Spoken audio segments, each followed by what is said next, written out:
जो हम लोग पढ़ने वाले हैं वो है chemical bonding and molecular structure. तो सबसे पहले हम ये समझते हैं आखिरकार कोई केमिकल बॉन्डिंग क्यों बनाता है और केमिकल बॉन्डिंग का आखिरकार मतलब होता क्या है। उससे पहले सबसे पहले बेसिक सी चीज़ हम लोग समझते हैं, उसे क्या कहते हैं, बॉन्डिंग। क्या आखिरकार मतलब बॉन्डिंग किसे कहते हैं। तो बॉन्डिंग एक प्रकार का क्या है, फोर्स है, फोर्स ऑफ अट्रैक्शन। बॉन्डिंग तभी होगी जब अट्रैक्शन होगा। बिना अट्रैक्शन के कोई भी बॉन्डिंग पॉसिबल ही नहीं है।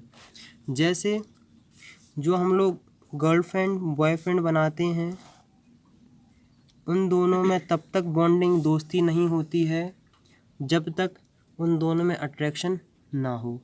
उसी अट्रैक्शन को निब्बा निब्बी लव बोलते हैं, है कि नहीं। उसी अट्रैक्शन को, इसका मतलब है लव एक प्रकार का क्या है, एक प्रकार का अट्रैक्शन, एक प्रकार क्या है, बॉन्डिंग है, एक प्रकार का अट्रैक्शन ऑफ फोर्स है। तो जब तक बॉन्डिंग नहीं, जब तक अट्रैक्शन नहीं, तब तक कोई बॉन्डिंग आने वाली ही नहीं है। तो ये बता, हम लोग बॉन्डिंग तब करते हैं जब हम स्टेबिलिटी गेन होनी हो। जैसे कोई अगर शादी भी करता है तो शादी कब करता है, जब उसको स्टेबिलिटी चाहिए। ऐसे थोड़ी तो नहीं यार, दुनिया में बहुत खुश रह लिए हैं, अब चलो शादी करके थोड़ा परेशान होते हैं। बेसिकली सब लोग यही सोचते हैं कि कोई काम इसलिए करता है कि हम स्टेबिलिटी गेन कर सकें। ऐसा थोड़ी होता कह रहा नहीं यार बहुत मज़ा आ रहा है, एक बार छत से कूद के देख लेते हैं, ज़िंदगी बहुत सही चल रही थी, एक आध दो टांग तोड़ के देख लेते हैं, अरे जो उंगली सही चल रही है तो काट लेते हैं। दुनिया में जितने भी काम किए जाते हैं स्टेबिलिटी गेन करने के लिए किए जाते हैं। अपन कोई काम करते हैं तो खुशी पाने के लिए करते हैं कि हमें खुशी हो जाए। ऐसे ही जो कोई मॉलिक्यूलर कंपाउंड अपने कंपाउंड बनाता है वो कहता है कि स्टेबिलिटी गेन करने के लिए, ताकि वो मैक्सिमम स्टेबिलिटी गेन कर सके। तो इसलिए वो लोग क्या बनाते हैं, इनके अपने बनाते हैं एक कंपाउंड। अगर कोई अकेले ही खुश है तो कंपाउंड क्यों बनाएगा, कंपाउंड तभी बनाएगा जब उसे क्या करना पड़ेगा, स्टेबिलिटी गेन करनी पड़ेगी। तो उसमें सब देखो, हर किसी के कुछ ना कुछ रूल्स होते हैं, कुछ ना कुछ उसके नियम होते हैं। तो सबसे पहले अब कोई बॉन्ड कब कंपाउंड बॉन्ड बनाएगा, कोई बॉन्डिंग कब पॉसिबल होगी, तो उसके लिए एक रूल है, उसे बोलते हैं ऑक्टेव रूल। क्या बोलते हैं, उसे बोलते हैं ऑक्टेट रूल। इस रूल को समझो कि ऑक्टेट रूल आखिरकार कहता क्या है। अब एटम के लेवल पे या कंपाउंड के लेवल पे कोई कंपाउंड या कोई एलिमेंट तब स्टेबिलिटी ज़्यादा गेन करता है जब उसके आउटर मोस्ट सेल में 8 इलेक्ट्रॉन आ जाएं। मतलब कि वो मैक्सिमम कितने इलेक्ट्रॉन गेन कर ले, वो कर ले मैक्सिमम 8 इलेक्ट्रॉन। कि अगर जिसके आखिरी में 8 इलेक्ट्रॉन अगर उसने पा लिए, सबकी यही हो, जैसे देखो इंसान की ये होती है कि हम कामयाब हो जाएं, ऐसी एलिमेंट की ये होती है, कोई कम एटम की ये होती है कि वो उसके आखिरी में 8 इलेक्ट्रॉन आ जाएं। सुना कि नहीं, 8 इलेक्ट्रॉन अगर उसके आखिरी में आ गए हैं तो वो उसके पास मैक्सिमम स्टेबिलिटी आ गई है। तो देखो हमें अगर इसकी डेफिनेशन लिखना चाहें तो सिंपल सी ऑक्टेट रूल की सिंपल सी डेफिनेशन जब लिखते हैं वो लिखते हैं, तो हम इसका डेफिनेशन अगर पढ़ते हैं तो सिंपल सा क्या है, the principle of attaining maximum of 8 electron in the valence shell. Valence shell को ही हम, इस बैलेंस सेल को ही आउटर मोस्ट सेल भी बोलते हैं। इसी प्रिंसिपल को कहते हैं हम ऑक्टेट रूल। ये तो ऑक्टेट रूल हो गया। और दूसरी चीज़ हम बता चुके हैं कि कोई कंपाउंड या कोई एलिमेंट तब एटम तब बनाता है कि मोर स्टेबिलिटी और मिनिमम अनस्टेबिलिटी, मतलब मोर स्टेबिलिटी गेन करने के लिए ही कोई एटम कोई कंपाउंड बनाता है। अब एक है कि अब हर किसी का, जैसे मान लो NH3 है, इसका कुछ ना कुछ सिंबल, कुछ ना कुछ स्ट्रक्चर हुआ कि नहीं। तो उसमें हमें सबसे पहले पढ़ना है क्या, लुईस, क्या पढ़ना है, लुईस डॉट स्ट्रक्चर।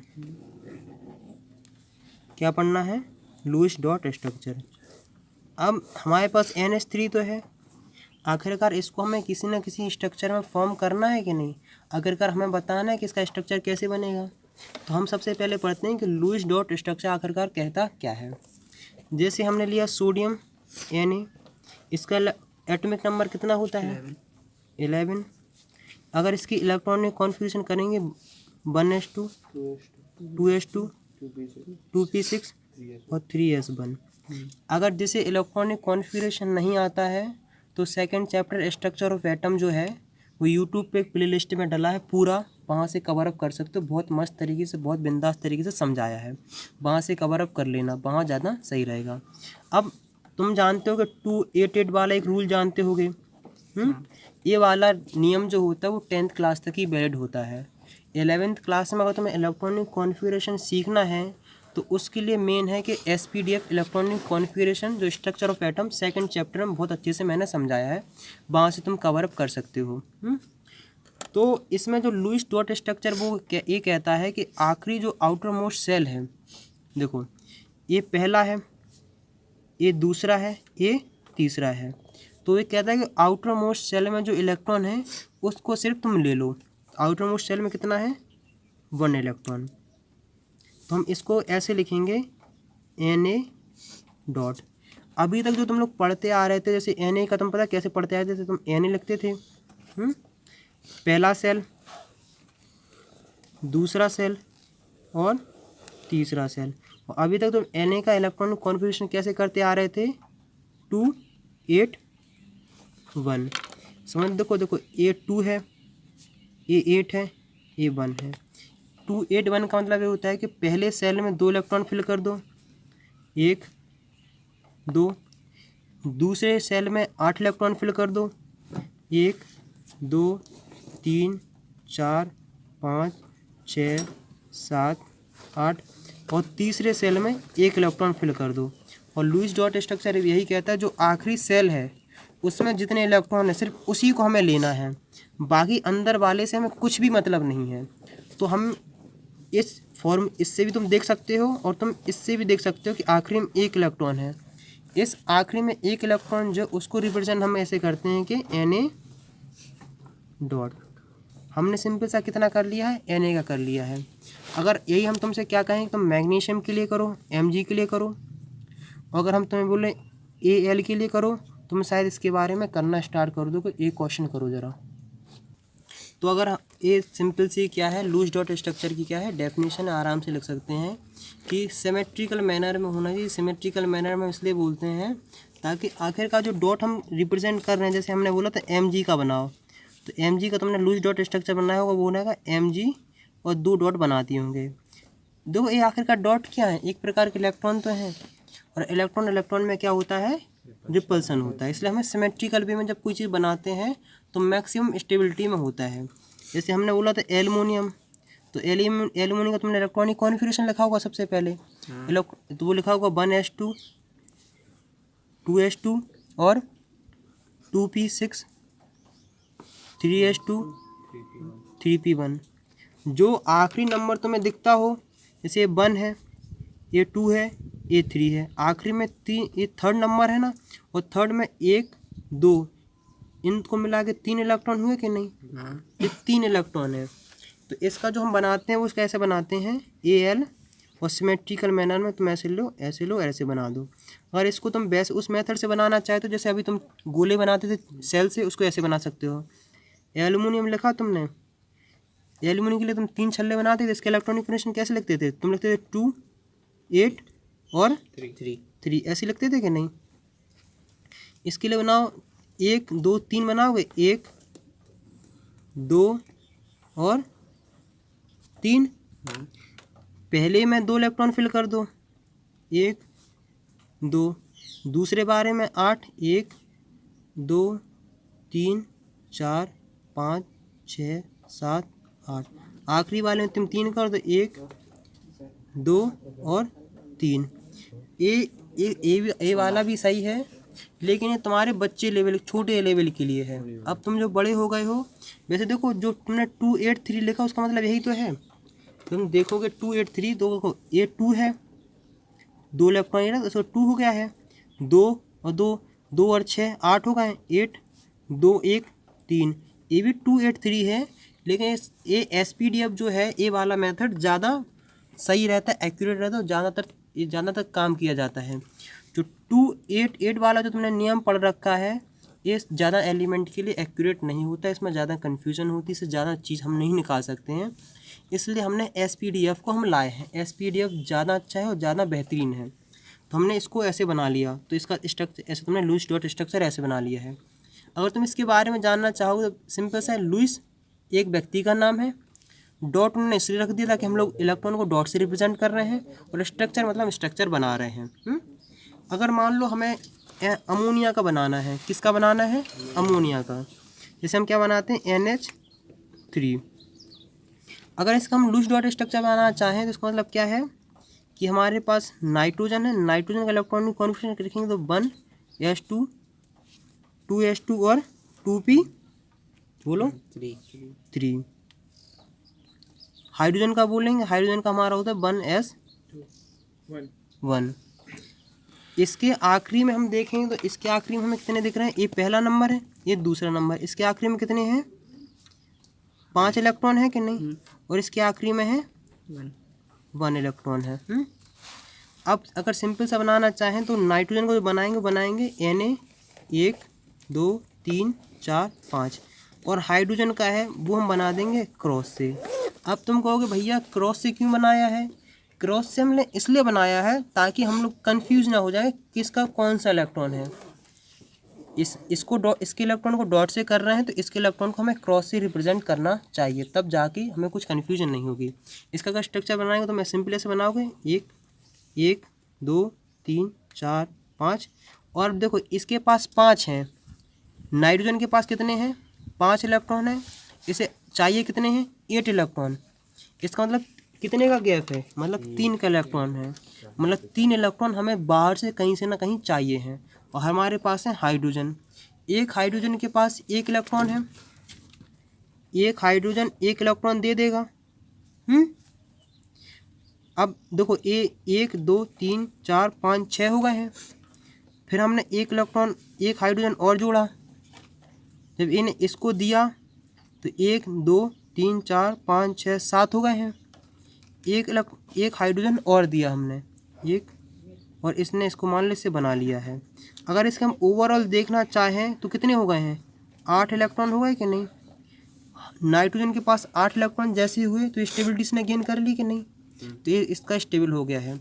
देखो बाकी सब एलिमेंट जो हैं वो ऑक्टेट रूल फॉलो करते हैं, क्या करते हैं, ऑक्टेट रूल। ऑक्टेट रूल ये कहता है कि उनके आखिरी में 8 इलेक्ट्रॉन होने चाहिए, लेकिन जो हाइड्रोजन है वो डुप्लीट फॉर्म करते हैं, उसका मतलब होता है कि उसके आखिरी में 2 इलेक्ट्रॉन होने चाहिए, 2 हो या फिर 1, मतलब 2 इलेक्ट्रॉन आ जाने चाहिए।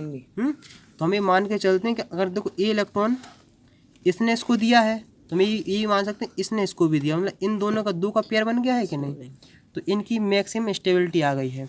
अगर हम तुमसे कहें कि ये वाला कोई कंपाउंड बनाओ, तुम अब तो कोई भी कंपाउंड बना लोगे, जैसे अगर कुछ भी एग्जाम्पल बोलो अपने मन से, जो भी कोई एग्जाम्पल बोलो।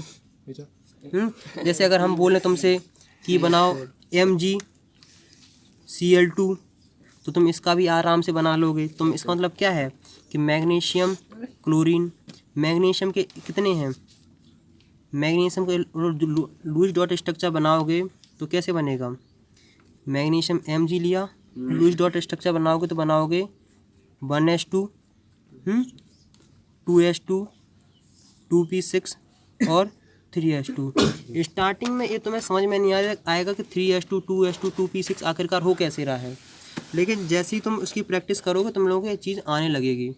अब जैसे अगर तुम इसका बनाओगे क्लोरीन का Cl2 का क्लोरीन का इलेक्ट्रॉनिक कॉन्फिगरेशन बोलो, तुम कहोगे 1s2 2s2 2p6 3s2 और 3p5। इसके आखिरी में जो हम देखने जाएंगे, देखो पहला दूसरा ये तीसरा, इसके आखिरी में कितने हैं, 2 इलेक्ट्रॉन हैं, और इसके अगर आखिरी हम देखने चाहेंगे तो ये पहला ये दूसरा ये तीसरा, इसके आखिरी में है 7 इलेक्ट्रॉन, है कि नहीं। अब देखो सुनो, यहाँ हम इसकी कहानी समझाते हैं। इसका है ना कि Mg के पास 2 इलेक्ट्रॉन हैं और क्लोरीन के पास 1 2 3 4 5 6 और 7 इलेक्ट्रॉन है कि नहीं। अब हमारे पास सिचुएशन क्या आ गई है कि इसको 8 इलेक्ट्रॉन पूरे करने हैं। इतना समझ लो, जिसके पास 4 से ज़्यादा इलेक्ट्रॉन है वो इलेक्ट्रॉन लेगा, और जिसके पास 4 से कम है वो इलेक्ट्रॉन लूज़ करेगा। समझ रहे कि नहीं? इतनी सी तुम सिंपल जान लो, जिसके पास 4 से ज़्यादा है वो गेन करेगा, जो 4 से कम है वो लूज़ करेगा। समझ रहे कि नहीं? तो इसके पास 7 है, क्लोरीन ने ये 4 से कम वाला देश। तो हम लोगों ने क्या चीज़ अभी समझ रखी है कि अगर 4 से कम इलेक्ट्रॉन है तो लूज़ कर देगा और 4 से ज़्यादा है तो गेन कर लेगा। फिर आयनिक में कैसे बनाएगा? तो हमने क्या कहा, अगर तो अब जैसे देखो, इसके पास 7 हैं, इसके पास 2 हैं। 7 जो है वो 8 इलेक्ट्रॉन पूरा करने की कोशिश करेगा कि नहीं? तो ये वाला मैग्नीशियम, क्लोरीन मैग्नीशियम से बोला कि यार तुम्हें 1 इलेक्ट्रॉन मुझे दे दो ताकि मेरे 8 हो जाए। तो वो कहेगा यार मैं तो तुम्हें 8 इलेक्ट्रॉन दे दूंगा, इसका इलेक्ट्रॉन कैसे तुम लिखते तो 2 8 और क्या लिखते थे 2, है कि नहीं? इसने कहा यार 1 इलेक्ट्रॉन हम तो दे देंगे लेकिन हमें भी तो स्टेबल होना है। जैसे मान लो इसने 1 इलेक्ट्रॉन इसको दे दिया, ये तो पूरा 8 इलेक्ट्रॉन लेके कंप्लीट हो गया है, हो गया कि नहीं? लेकिन जब ये इसके पास बचा तो क्या बचा है? ये बचा है 2 8 1, क्या बचा है 2 8 1। तो इसके पास 1 इलेक्ट्रॉन और गायब करना है कि नहीं? तो ये मैग्नीशियम क्लोरीन से बोलेगा यार 1 इलेक्ट्रॉन मैंने तुम्हें दे दिया है यार, अब एक दोस्त और तुम अपना ढूंढो जिससे मैं अपना 1 इलेक्ट्रॉन और दे सकूं। तो क्लोरीन अपना दूसरा दोस्त लाएगा और दूसरा दोस्त ए वाला इलेक्ट्रॉन ले लेगा। देखो इसके पास भी 8 इलेक्ट्रॉन है, जब ये 1 इलेक्ट्रॉन और दे देगा इससे क्या आखिरी में कितना है 2 8 बचा के नहीं? इसके आखिरी में भी 8 इलेक्ट्रॉन हो गए हैं। देखो Mg+2 तुम लिखोगे उसकी लिखा जाता है कि 2, 8 और क्लोरीन Cl- लिखोगे तो उसका भी शायद होता है 2 8 8। इसका मतलब देखो इसके आखिरी में भी 8 आ गए हैं और इसके आखिरी में भी 8 आ गए हैं, दोनों चीज़ स्टेबल हो गई हैं ना। और दोनों चीज़ों ने मिलके बनाया कंपाउंड क्या, MgCl2। इतना शायद मुझे तुम्हें क्या क्या समझ में आ गया होगा। तुम्हें आ गया ऑक्टेट रूल क्या है और लूज डॉट स्ट्रक्चर क्या है। अगर मैं तुम्हें एक क्वेश्चन दूँ तो करोगे? तो तुम करो। एक क्वेश्चन है वो है Mg3N2, इसका स्ट्रक्चर मुझे बना के दिखाओ। ये बनाना कोई ज़्यादा कठिन नहीं है, बहुत सिंपल है। देखो Mg के 3 हैं, 3 मैग्नीशियम बना लो, Mg और Mg हमने 3 बना लिए हैं। नाइट्रोजन के कितने हैं? 2 हैं, 1 2।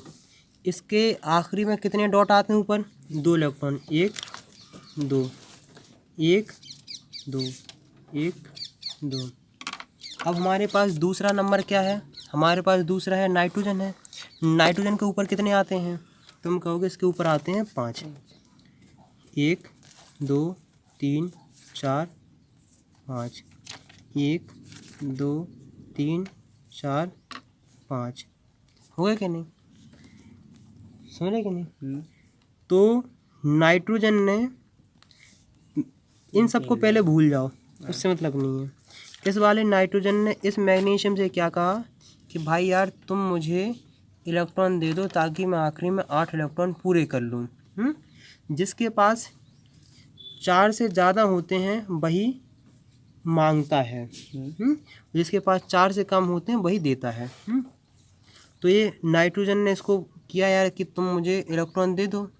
उसने कहा चलो सही है यार। तो उसने कहा सिर्फ यार हमारे पास 2 इलेक्ट्रॉन है, 2 इलेक्ट्रॉन हम दे सकते हैं। इसने इसको दोनों इलेक्ट्रॉन दे दिए हैं। इसने दोनों इलेक्ट्रॉन इसको क्या कर दिए हैं? दे दिए हैं। जब इसने दोनों इलेक्ट्रॉन से दे दिए हैं तो इसके पास कितने इलेक्ट्रॉन हो गए हैं? 7 इलेक्ट्रॉन हो गए कि नहीं? अब इसने 2 इलेक्ट्रॉन जैसे लूज कर दिए हैं, ये तो हो गया स्टेबल। क्या हो गया है? जैसे इसने दोनों इलेक्ट्रॉन लूज कर दिए तो ये हो गया स्टेबल। लेकिन इसके पास 7 इलेक्ट्रॉन है, ये फिर भी अनस्टेबल है। जिसके पास 7 इलेक्ट्रॉन है तो क्या है? अनस्टेबल है। और इसका मेन टारगेट है कि इसे 8 इलेक्ट्रॉन पूरे करने हैं। तो फिर ये वाला नाइट्रोजन इस वाले किससे बोलेगा? मैग्नीशियम से कि भाई यार तुम हमें क्या करो, 1 इलेक्ट्रॉन दे दो। तो कहेगा यार 1 इलेक्ट्रॉन तो हम तुम्हें दे देंगे लेकिन हम अनस्टेबल हो जाएंगे। तो यार कहेंगे, वो कहेंगे यार लेना हो तो दो लो, एक तो हम नहीं देने वाले हैं, या फिर दोनों इलेक्ट्रॉन हमें गायब करने, एक इलेक्ट्रॉन हम नहीं दे पाएंगे। तो कहे नाइट्रोजन कहेगा यार तुम टेंशन नहीं लो, हम अपने दूसरे दोस्त को लेके आते हैं, वो एक इलेक्ट्रॉन तुम्हारा ले लेगा। तो ये वाला नाइट्रोजन दूसरे नाइट्रोजन को यहाँ बैठा देता है, एक इलेक्ट्रॉन ये जो होता है यहाँ चला जाता है। तो इसके टोटल मिला के 8 इलेक्ट्रॉन हो जाते हैं। जैसे ही 8 इलेक्ट्रॉन पूरे होते हैं तो ये स्टेबल हो जाता है कि नहीं, इसके पास 8 इलेक्ट्रॉन हो गए हैं, मतलब ये हो गया है स्टेबल। स्टेबल क्यों हो गया कि इसने ऑक्टेट रूल कंप्लीट कर लिया, ऑक्टेट इसका पूरा हो गया कि नहीं, ऑक्टेट मतलब 8 इलेक्ट्रॉन। अब ये वाला अनस्टेबल हो गया है, ये वाला अनस्टेबल इसलिए हो गया क्योंकि इसके पास एक इलेक्ट्रॉन रह गया है। जब एक इलेक्ट्रॉन रहेगा तो ये वाला एक इलेक्ट्रॉन इसको दे देगा ये। जब इसके पास आए तो इसके पास कितने हो गए, एक 6 हो गए हैं, 6 इलेक्ट्रॉन है। फिर अनस्टेबल है, और स्टेबिलिटी गेन करने के लिए उसे कितने इलेक्ट्रॉन चाहिए हैं, 8 इलेक्ट्रॉन। तो 2 इलेक्ट्रॉन इससे ले लेगा। तो इसके पास भी ओवरऑल 8 इलेक्ट्रॉन है, और ए भी स्टेबल है। देखो ए भी स्टेबल हो गया और ए भी स्टेबल है, मतलब 5 लोग स्टेबल हो गए हैं। और जो कंपाउंड हमारे पास बना है वो बना है Mg3N2। अभी तक तुम बचपन में जो बनाते थे, कैसे बनाते थे कि Mg, देखो Mg3 और N यहाँ माइनस लिखते थे 3, यहाँ +2 लिखते थे, और इसको यहाँ 3 लिखते थे, इसको यहाँ 2 लिखते थे, और कंपाउंड बना देते थे Mg3N2। आखिरकार अब बना ऐसे है। आई थिंक मुझे तुम्हें टॉपिक समझ में आ गया होगा। कहीं कोई दिक्कत, कोई समस्या, अगर अब कोई भी तुम्हें किसी भी टाइप का क्वेश्चन देगा तुम बना ले जाओगे कि नहीं, ले जाओगे कि नहीं। अब एक कंपाउंड बनाओ AlN।